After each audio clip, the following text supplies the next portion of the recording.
नमस्कार दोस्तों, मैं राजेश दुकानी एडवोकेट आज आपके साथ डिस्कस करने जा रहा हूं हायरार्की ऑफ इंडियन कोर्ट्स और इंडियन जुडिशरी में कोर्ट्स कैसे कार्य करती हैं। दोस्तों, हायरार्की ऑफ दी कोर्ट्स में मैं आपको बताना चाहता हूं कि भारत में सबसे टॉप एपेक्स कोर्ट जिसको कहते हैं सुप्रीम कोर्ट आती है। सुप्रीम कोर्ट का गठन 28 जनवरी 1950 को हुआ था। दोस्तों, ये न्यू दिल्ली में स्टैब्लिश्ड है, यानी भारत में जो सुप्रीम कोर्ट है वो न्यू दिल्ली में उपस्थित। सुप्रीम कोर्ट के नीचे आती है हाई कोर्ट्स। हर स्टेट के अंदर एक एक हाई कोर्ट्स का प्रावधान है और इसको आर्टिकल 214 से लेकर 231 तक डिस्क्राइब किया गया है।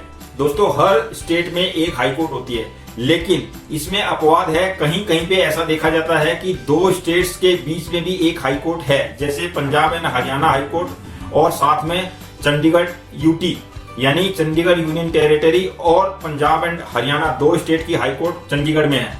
उसी तरह से दोस्तों, गुवाहाटी में मिजोरम, असम, अरुणाचल प्रदेश और नागालैंड की हाई कोर्ट अकेले गुवाहाटी में है। इसी तरह से कलकत्ता हाई कोर्ट में अंडमान निकोबार की जो जुरिडिक्शन है वो कलकत्ता हाई कोर्ट में आती है। तो इस तरह से देखने में ये आता है कि कई कई जगह पे एक हाई कोर्ट के नीचे एक यूनियन टेरिटरी या फिर दो स्टेट को इंक्लूड किया गया है। उसी तरह से वाइस वर्सा, जो बड़े स्टेट्स हैं उनमें एक जो है मुख्य बेंच है और उसके बाद में एक एक्स्ट्रा बेंच का गठन और किया गया है। जैसे राजस्थान में जोधपुर मुख्य बेंच है, लेकिन स्टेट इतना बड़ा है कि हर आदमी को आसानी से जो है डोर स्टेप पे न्याय मिल सके, इसके लिए जयपुर में भी एक बेंच बनाई गई है। इसी तरह से दोस्तों, इलाहाबाद में एक हाई कोर्ट मेन बेंच है और उसके बाद में लखनऊ में भी उसकी एक बेंच बनाई गई ताकि लोगों को ज्यादा यात्रा ना करना पड़े न्याय लेने के लिए। फ्रेंड्स, मैं आपको बताना चाहूंगा कि भारत में बॉम्बे, कोलकाता और चेन्नई ये तीन सबसे पुरानी हाई कोर्ट्स में आती है। इनका गठन 1862 में हुआ था और उसके बाद में इलाहाबाद हाई कोर्ट का नाम आता है जो कि 1866 में स्टैब्लिश हुई थी। दिल्ली हाई कोर्ट का गठन अक्टूबर 1966 में हुआ था। फ्रेंड्स, हाई कोर्ट्स के बाद में फिर आती है डिस्ट्रिक्ट कोर्ट्स। हर डिस्ट्रिक्ट में कोर्ट्स बनाई गई हैं और डिस्ट्रिक्ट कोर्ट में दो तरह के जजेस बैठते हैं, एक सिविल जज और एमएम यानी मेट्रोपॉलिटन मजिस्ट्रेट। और अगर वो मेट्रोपॉलिटन सिटी नहीं है तो फिर जुडिशियल मजिस्ट्रेट फर्स्ट क्लास और जुडिशियल मजिस्ट्रेट सेकंड क्लास के रूप में।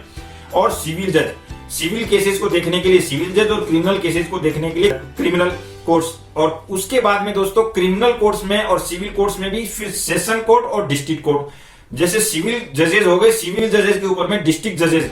सिविल जजेस के पास में एक लिमिट के तहत ही जो है केसेस फाइल किए जाते हैं। जैसे कि दिल्ली में 3 लाख तक की सीमा के 3 लाख तक की वैल्यू के जो केसेस हैं वो सिविल जज के यहाँ फाइल होते हैं और 3 लाख से ऊपर की जो वैल्यू है वो डिस्ट्रिक्ट जजेस के पास में फाइल होते हैं 2 करोड़ की वैल्यू तक के, और 2 करोड़ से ऊपर के केसेस हाई कोर्ट में। उसी तरह से जो कम हल्की धाराओं के केसेस हैं वो एमएम कोर्ट में ट्रायल होते हैं और जो सीरियस और हीनियस क्राइम के केसेस होते हैं जैसे 302, 307 और 376 इस तरह के जो केसेस हैं वो सेशंस कोर्ट में हैंडल होते हैं।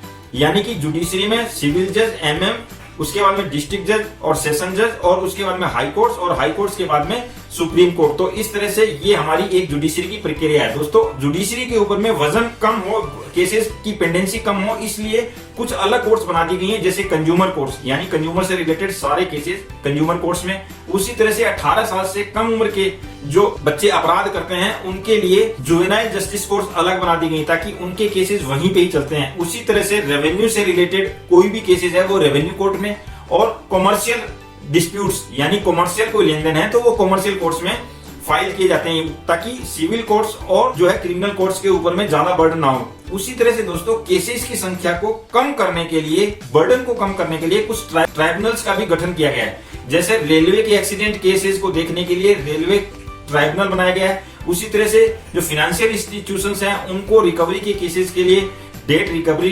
ट्राइब्यूनल्स बनाए गए हैं। उसी तरह से सेंट्रल गवर्नमेंट के एम्प्लॉइज की कोई डिस्प्यूट्स हैं तो उसके लिए कैट बनाया गया है। उसी तरह से आर्म फोर्सेस के लिए बनाया गया है। मोटर एक्सीडेंट्स के केसेस को हैंडल करने के लिए एमएसीटी का एक ट्राइब्यूनल बनाया गया है जो मोटर एक्सीडेंट ही हैंडल करते हैं। नेशनल ग्रीन ट्राइब्यूनल अलग बनाया गया है ताकि किसी भी तरह से इन्वायरमेंट से रिलेटेड केसेस वहां पे चल सके। तो इस तरह से दोस्तों, NCLT national company law tribunal बनाया गया है ताकि वो कंपनीज के केसेस से रिलेटेड कोई भी केस देख सके। तो इस तरह से दोस्तों, हमारी जुडिशरी में डिवीजन किया गया है ताकि एक कोर्ट के ऊपर में ज्यादा केसेस का बर्डन ना आ सके। तो ये था दोस्तों जुडिशरी के अंदर में किस तरह से फंक्शनिंग होती है और हायरार्की ऑफ द कोर्ट्स क्या है। मुझे उम्मीद है मेरा ये वीडियो आपको अच्छा लगा होगा। अगर अच्छा लगा है तो सब्सक्राइब करना ना भूलें, कमेंट्स बॉक्स में कमेंट लिखना ना भूलें, शेयर और लाइक जरूर करें। Thank you very much.